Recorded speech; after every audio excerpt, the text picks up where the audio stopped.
Today we continue 1D optical waveguide and with some more insight. So we can sketch again same thing that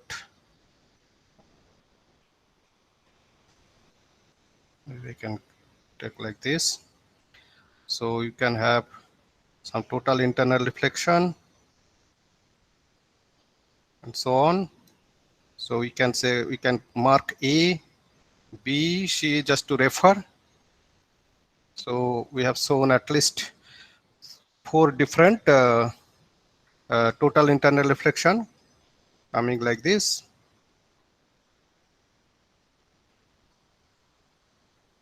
And so on. And we have the coordinate we have just mentioned. This is Z and this is a x-axis, and you can say this is y, and so x equal to 0. This is actually the thickness we are considering, x equal to d. So here up to here, and we are considering this is n1 and this media is n2, this is n3 and so on, so that we just define that n1 can be greater than n2 in just a descending order. We can consider n2 can be equal to n3 for specific case. Okay, so now if I just consider this is k1, k1 means I have written k1 means basically lambda is same 2 pi by lambda n1, that is the mode of k1, but this is a vector we are just showing like this. And this is the angle we are defining, incident angle, as theta I. So we have the k1 x component equal to k1 x component k1 cos theta I, and k1 z component is k1 sin theta I. So k1 cos theta I we can write as 2 pi by lambda n1 cos theta I, and this is actually equal to 2 pi by lambda n1 sin theta I. Okay, and we also discussed this so-called eigen solution, like 2 times k1 cos theta I d, 2 times, that means this is the effective k1x, and 2 times d you are multiplying phase, equal to, we have considered 2m pi plus phi u plus phi l. So that is the solution, and that gives you theta m solution, and of course phi u also, it is a function of theta I, and phi l is also function of theta I, and their solution for t and tm we know what it is. Okay, they are different. For t and tm case we have just earlier defined that. I'm not going into that once again now. So thing is that I can try to solve this one. Okay, so for example I want to get this we can call it as a right hand side, and this can be called as a left hand side.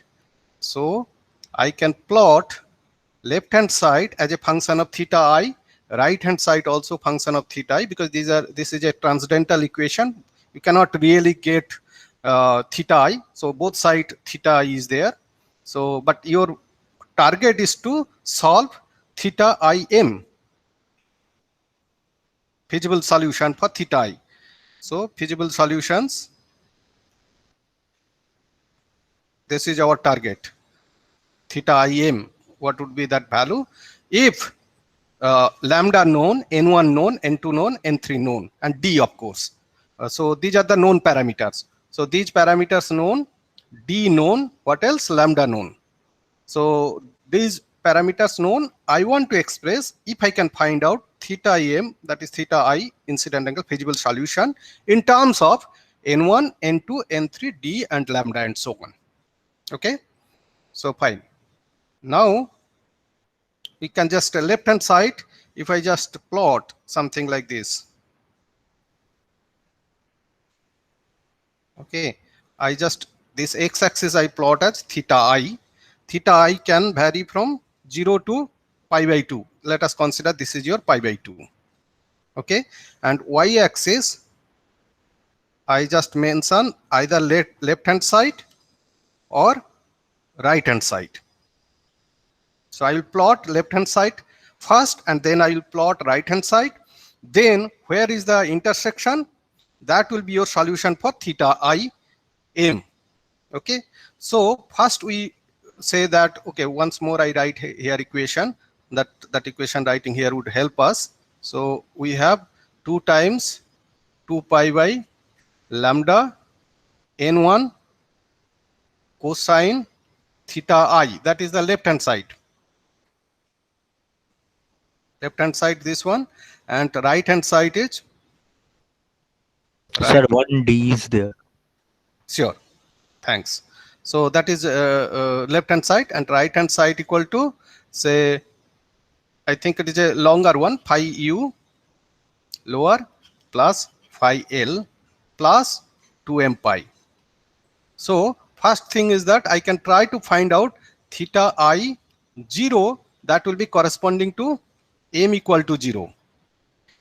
And then we will go for theta I 1 corresponding to m equal to 1. And then theta I 2 corresponding to m equal to 2. So first thing is that let us concentrate only on this.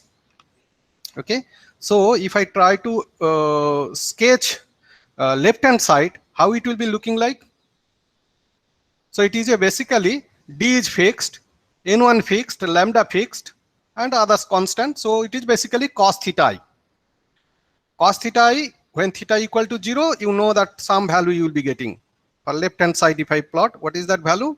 That will be 2 times 2 pi by lambda times n1 times d. So that is your theta equal to 0. 1 point I am getting here.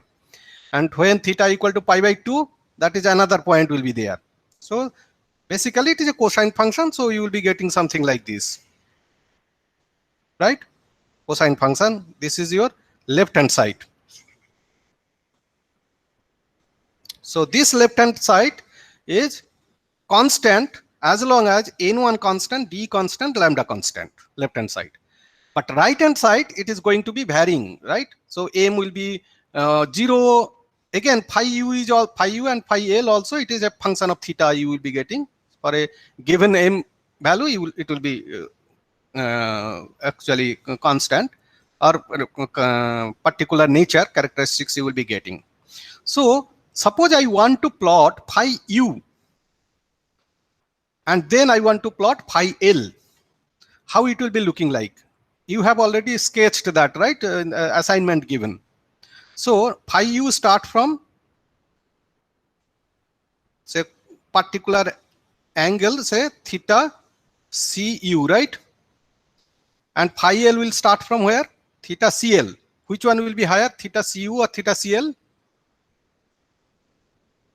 CL. Depends on N2 and N3 Condition value. is given. Condition is given n1 greater than n2 greater than n3. So n2 higher than n3. Lower will be greater. So lower will be greater. So that means here another value I will be getting. Say suppose here this one may be theta CL. That is higher value, and this is lower value. Critical angle it is given. So, and again you know that for pi by 2 theta angle, total internal reflection, it will go to something like this, right? For a particular, I'm just plotting this, for example, say TE polarization. Only one polarization. TE polarization means you have E field is equal to, what are the component? 0, EY, 0, and magnetic field will be HX, XZ plane, right? 0, HY.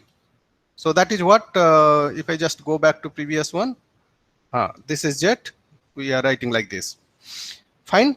So this is for TE polarization I'm just considering. These components will be there. For TM polarization, you can think something else, okay?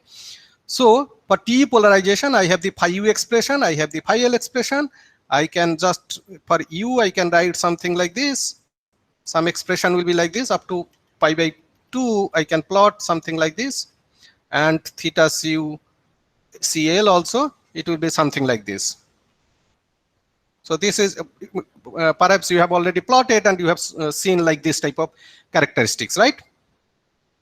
So this is actually your left hand side, and this one equal to your so-called phi u, and this is actually your phi l. I plot it, and m equal to 0 means this will become 0. So I'm just considering for this one only, m equal to 0. So 2m pi means that one is 0. So now right hand side becomes phi u plus phi l.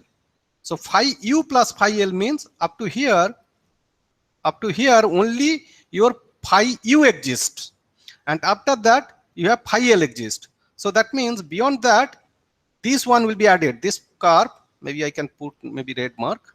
So this curve will be added here on phi u, right? So I will be getting something like this. So my curve will be something like this, and then it will be added phi u. So this red curve I am just plotting here, that will be the right hand side for m equal to 0. That is right hand side. Okay. So I have this black curve here, that is actually left hand side, and red curve is right hand side. So I see the intersection, this one. So this is your one corresponding value I can see. This is your solution. So this will be your value, so-called, this point I am just writing here, that is theta I naught. Is that correct?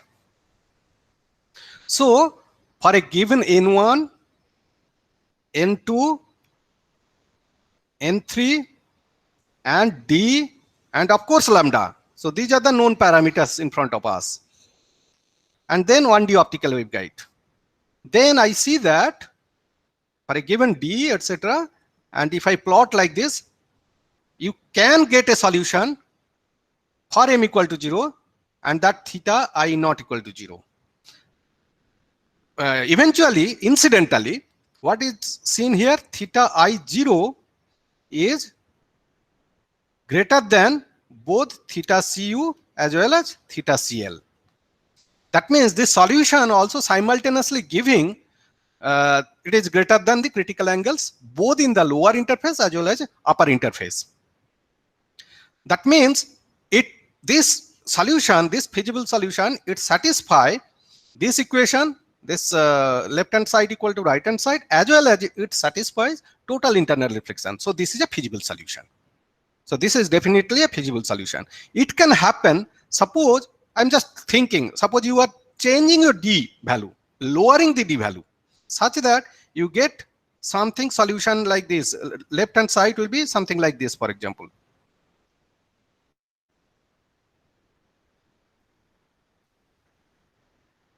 Left hand side is this one you are getting. For different, that is actually, let me write this one, 2 pi by lambda n1 d1.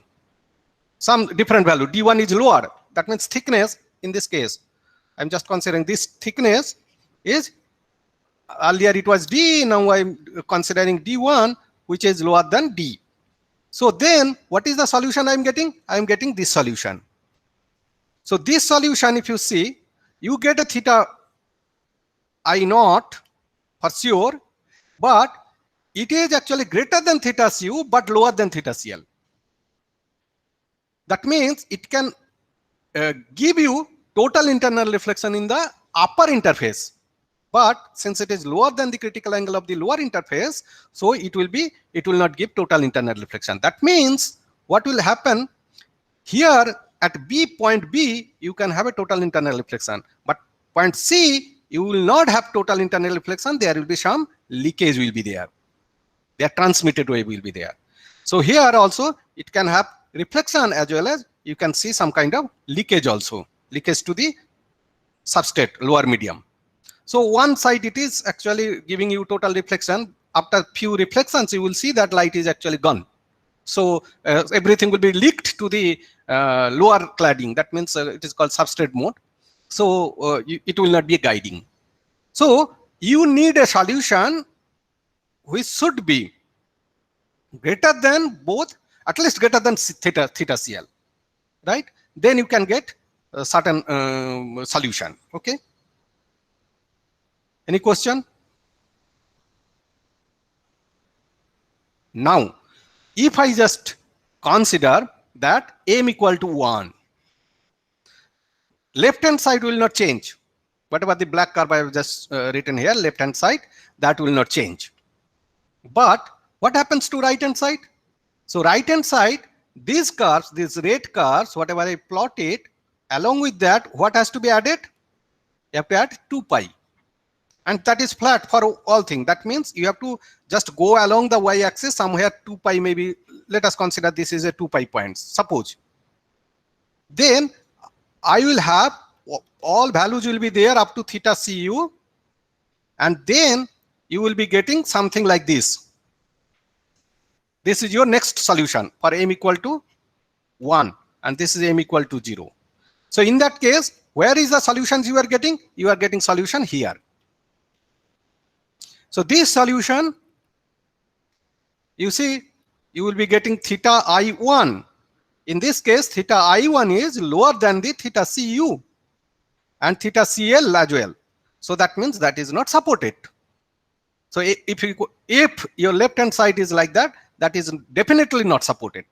But if you just consider something, a higher d value, so that you get something like this, then what happens? You will get one solution here. Maybe I can put different color. One solution here and another solution here, and both may be greater than both the critical angle, theta cu and theta cl. So in that case, if d you are increasing, that means you are allowing one more solution. And even if you increase d, then you can allow another 2m pi. It is 2m pi, 2 pi, instead of 2 pi, it will be say 6 pi, 4 pi. So that means this curve again, it will be 2 pi added. So you can get another one solution, you may get, right? So in this discussion, you can find that by controlling d, thickness or refractive index or lambda, you can actually find only one solution for m equal to 0. Or if you want, you can allow one more, maybe 2 solutions of theta, or maybe m equal to say 2, 3 solutions. So it depends on your will that how many mode you want to allow along in this, how many solutions you allow.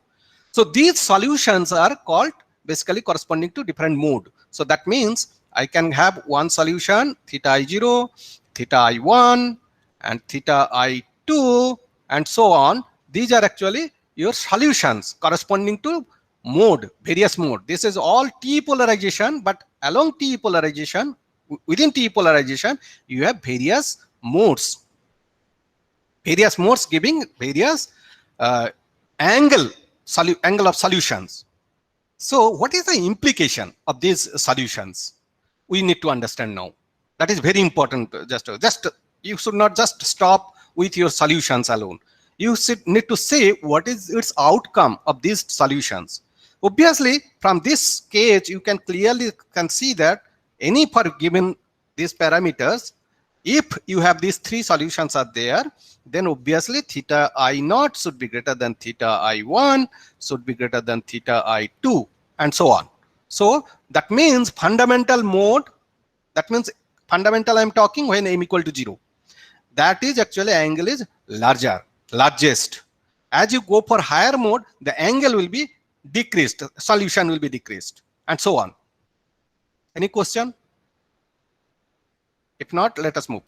Okay, so now I have to go to things like that. Let us consider what is happening to K1x now. K1x for m equal to 0, say for example.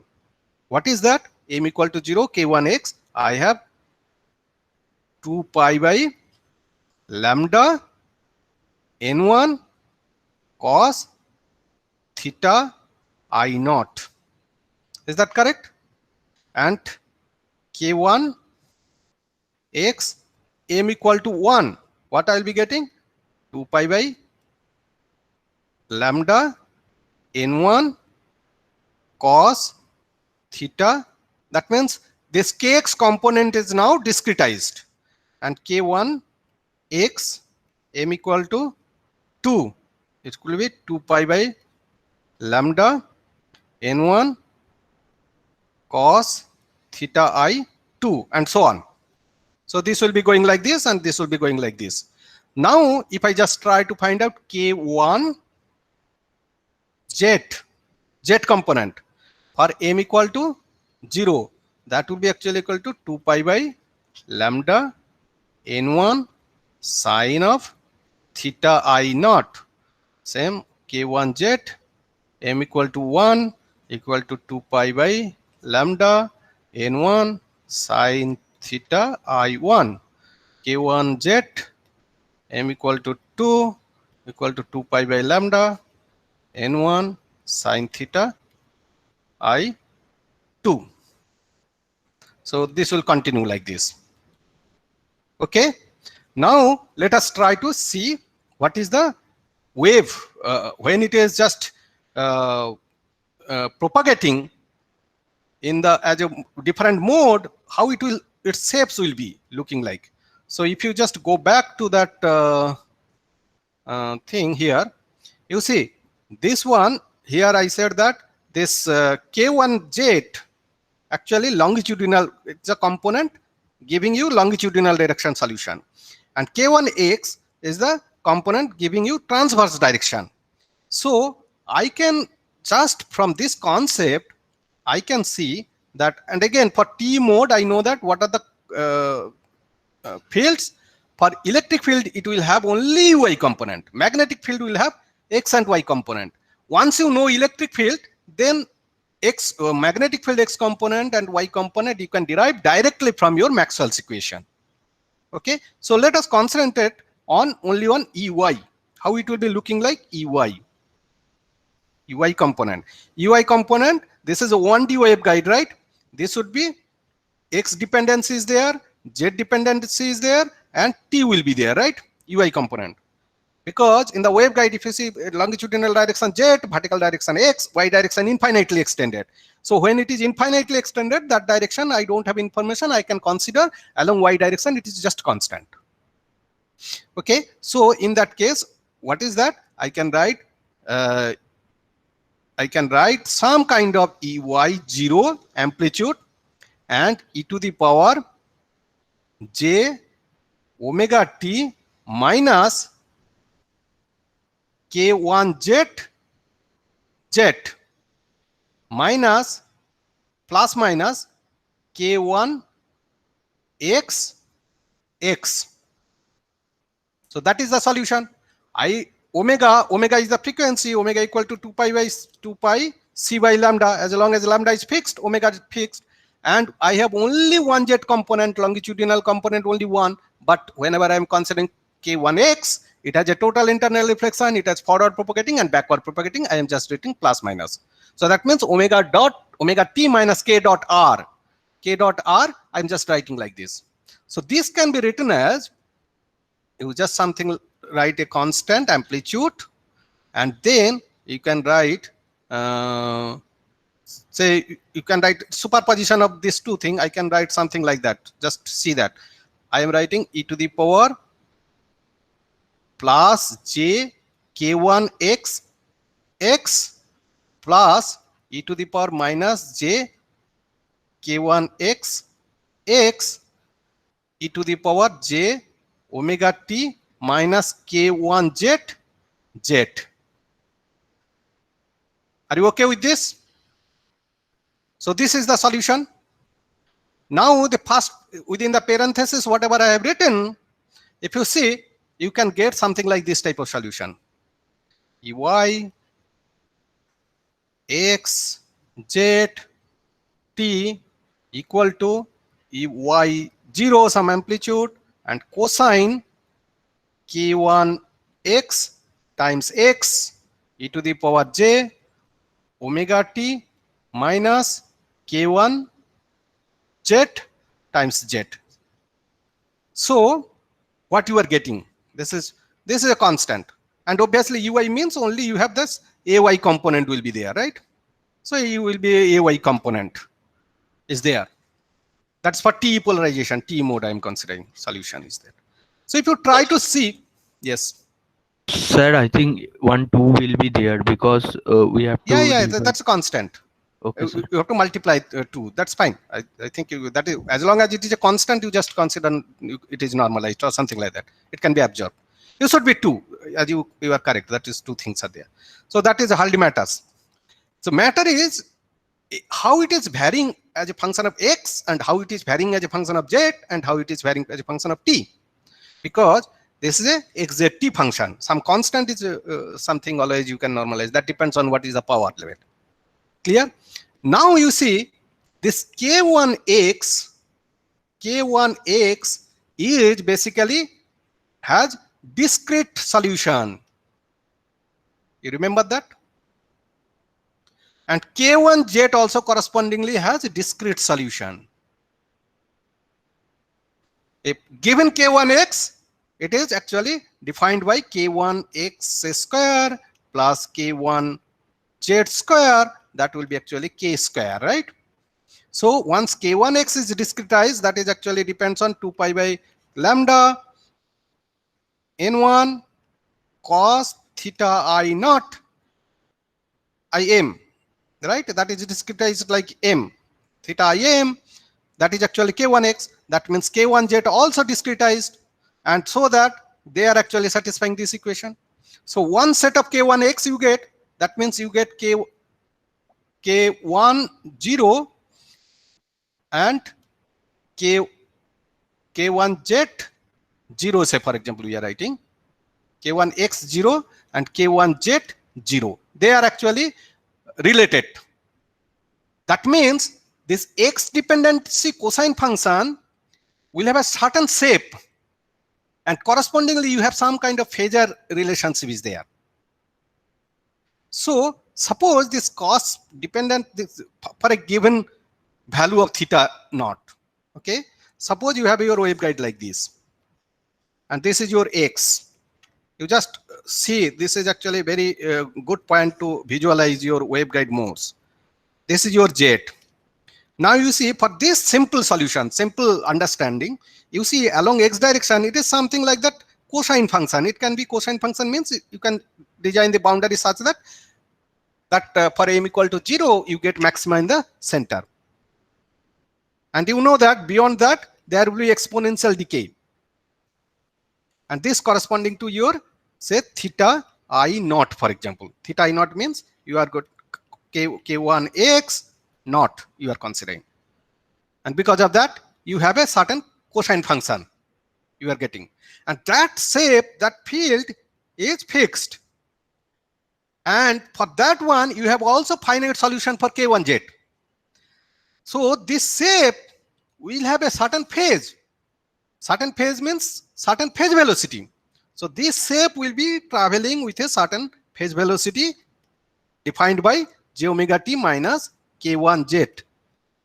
What is that phase velocity? That phase velocity will be v1 will be for example k1z means I can put say k1z m. So v1 m will be equal to omega by k1 z m.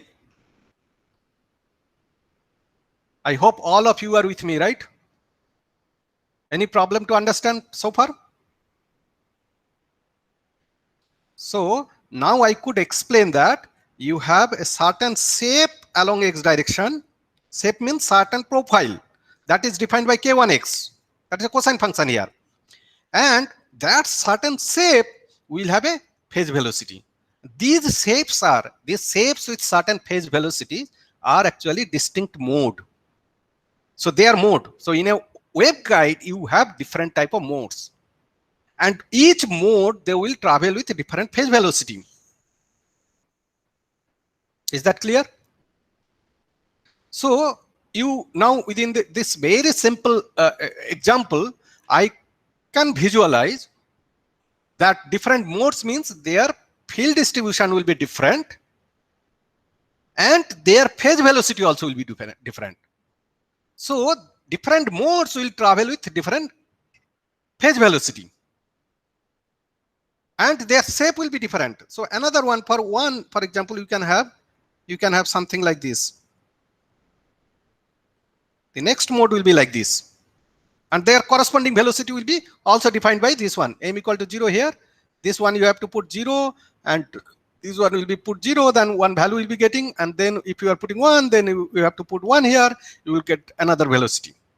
Their shape will be also different. So they are different modes, they are different distribution profile, and they are traveling with a different velocity.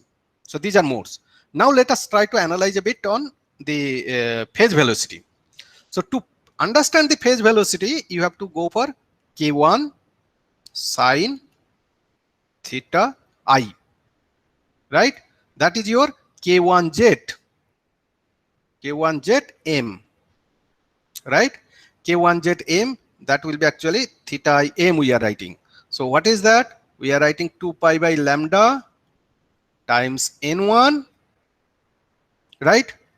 And times sine theta im, right? Now you know your modes are actually traveling with this.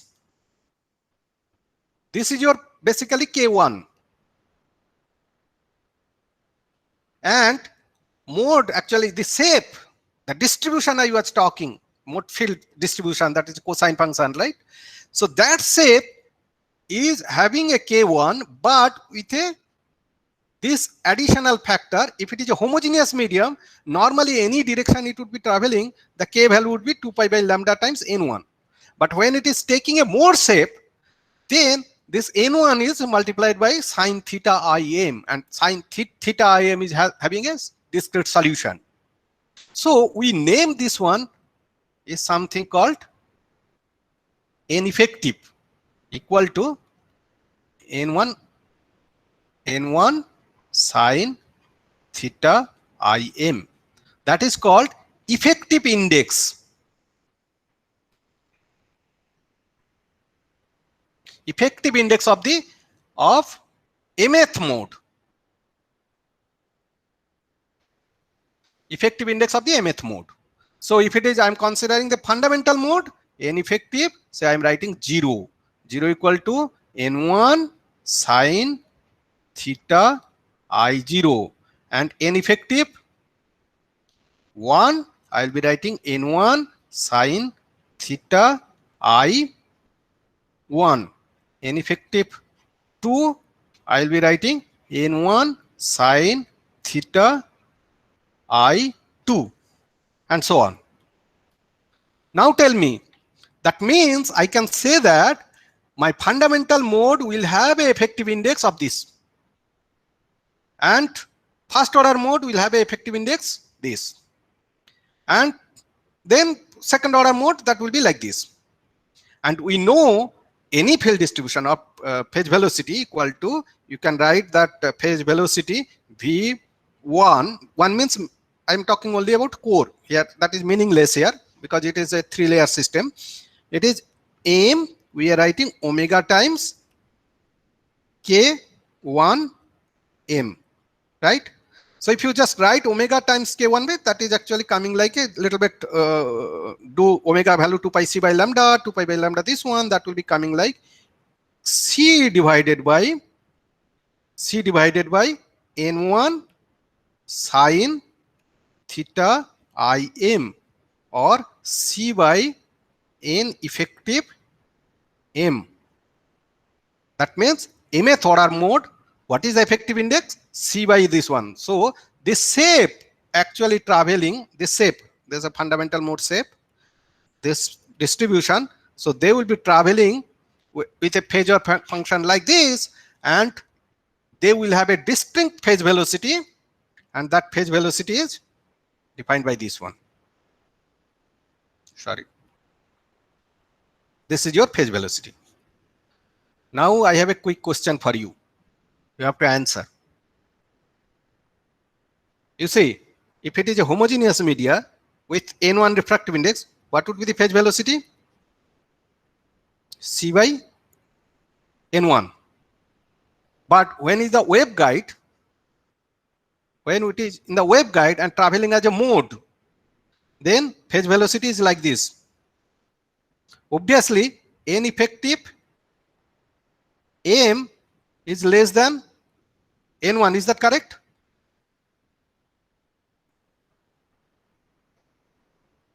So n effective m, because n effective m is sin theta is there. Sin theta is always less than 1, right? So I am writing maybe generic equation. I am writing n effective m equal to n1 sin theta im. So whatever theta im value solution you get, that should be real value. Feasible solution is, that means n effective must be less than n1. So what does it means? When it is in the mode,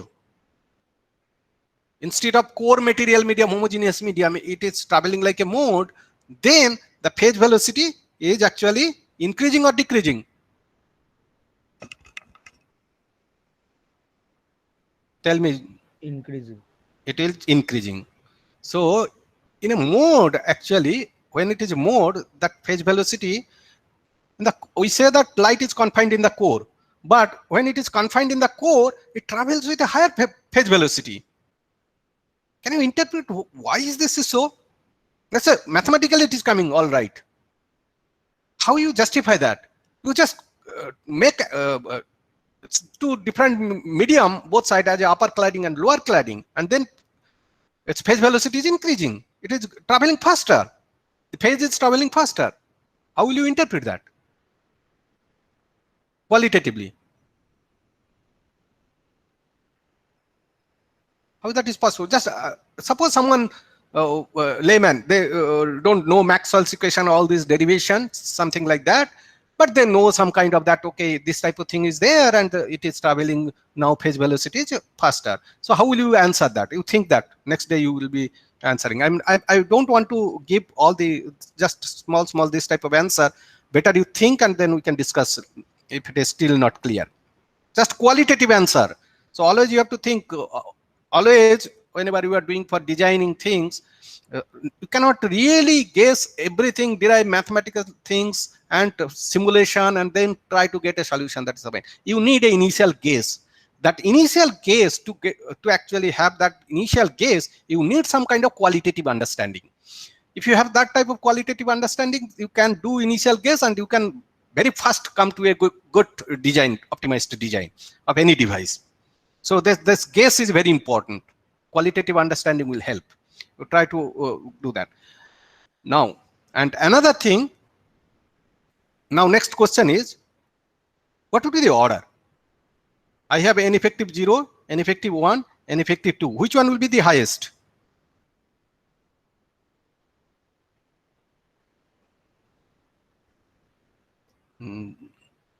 Jadunanda, tell.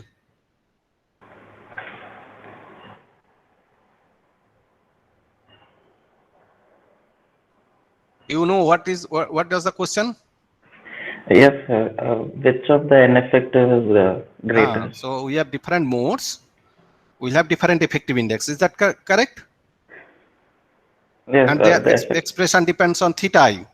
Theta, yeah. So this is corresponding to m equal to 0 solution, and this theta I corresponding to m equal to 1 solution. This is corresponding to m equal to 2 solution. Now my question is, if I ask you to order n effective 0, n effective 1, n effective 2 in a descending order, if you arrange them, so which one will be largest? N effective 0. N effective 0 is better, because I know that theta is, we have already shown that theta I 0 greater, theta I m 1, and that is the thing. So that means n effective fundamental mode will have a highest effective index.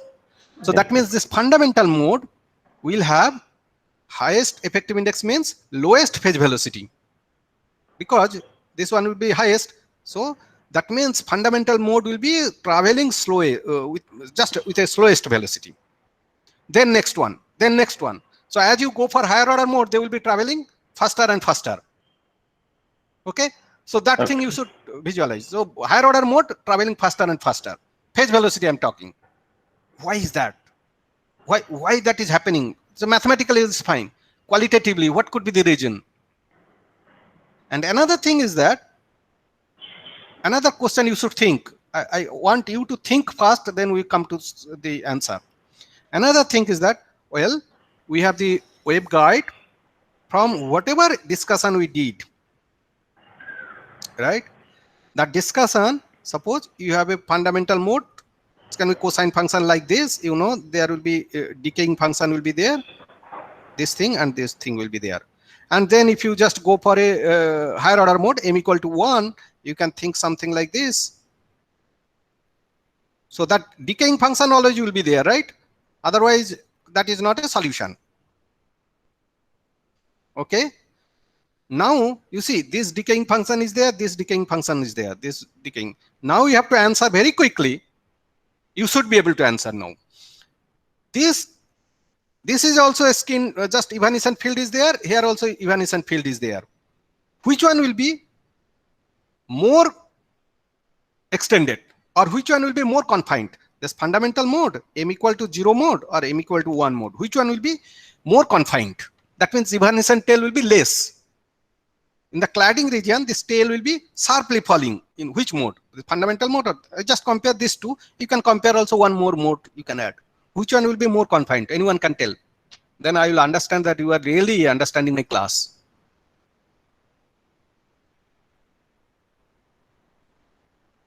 Who are there? I will ask, pick. If you are not answering, I will pick one of you. Ayush, you tell. M equal to 0 is more confined. Like it has the maximum area inside the waveguide. Area here also the waveguide dimension is d, same thing, right? So you should not just think about just considering my sketch. Logically, you have to say. Sir, as for m equal to 0, theta is 0. So penetration theta. What theta? Theta is 0, yeah. So M equal to theta 0. I0 is larger for m equals to 0. It is the largest value. So theta is 0 greater than theta I1, correct? So penetration depth will be greater for m equal to 0. So it will go more inside. More, this decay will be more. Yes, sir. This will be extended more, you mean to say? Yes, sir. Yes, sir. Okay. Can you recall your penetration depth expression? What is that? Lambda by 2 pi. Lambda by 2 pi into root over of over n1 n2 whole square sine square theta I minus 1, something like this, right? Yes, sir. So theta I, this one you have to put theta I naught and theta I1. Which one is higher? Theta I naught should be theta I naught higher. That means delta will be? Delta will be small. Small. That means penetration depth will be? So that means fundamental will be more tightly confined. Yes, sir. Yes, sir. Fundamental will be as you go for higher order mode, so it will be, suppose if I just try to go for this higher order mode, something like this, right? So this will be like this, and then you go for even higher order mode.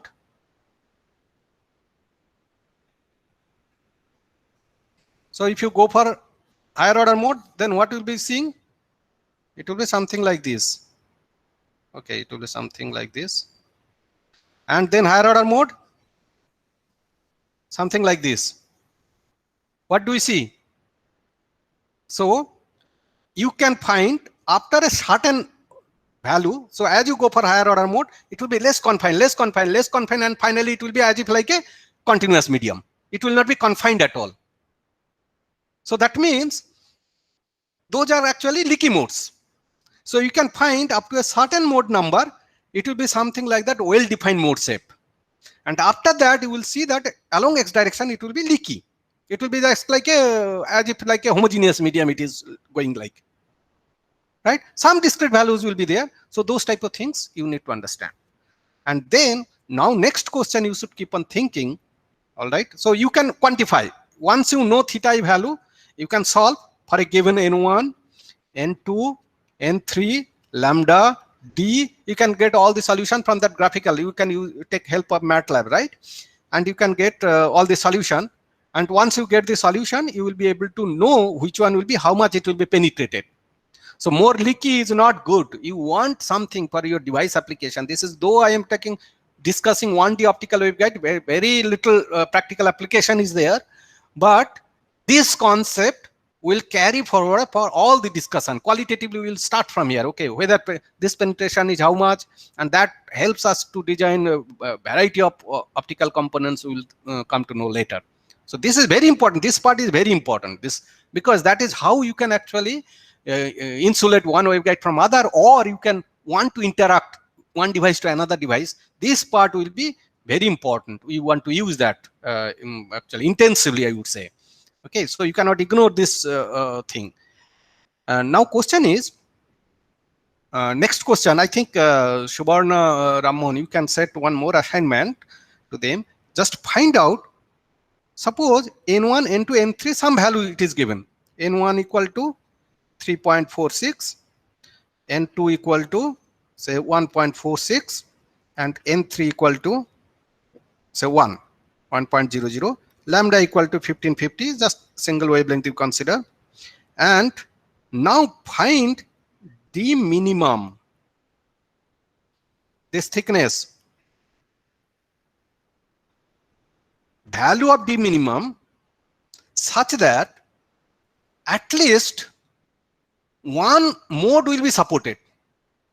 I have shown you earlier, you just from the sketch you see here. You see, when d is reduced, there is a chance that your solution can come down. Theta value can be lower than the critical angle. That will be leaky. But I want, that means you should have a minimum value of d for a given n1, n2, n3, and lambda, where you can get at least one mode, one feasible solution, one theta I, that means theta I naught solution will be there, which is larger than critical angle, others will not be there. So for these parameters,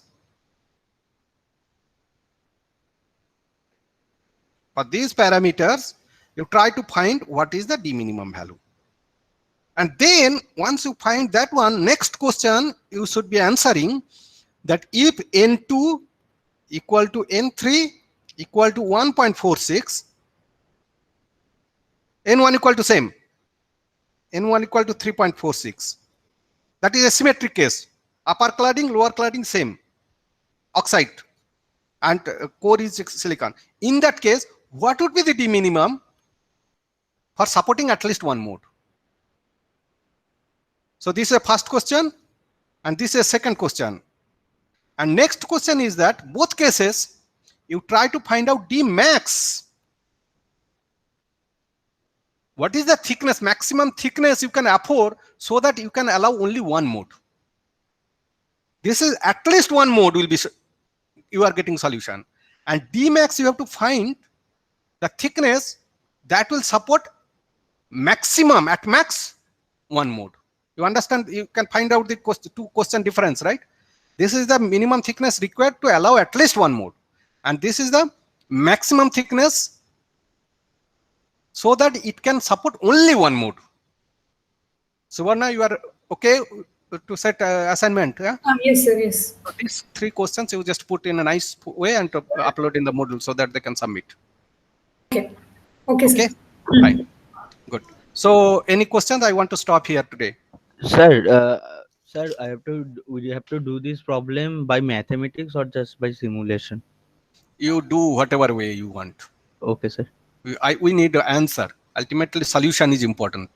Okay, sir. Okay, but should not be some guess solution. I think, or maybe this is the answer, something not like that. You should have a logical answer.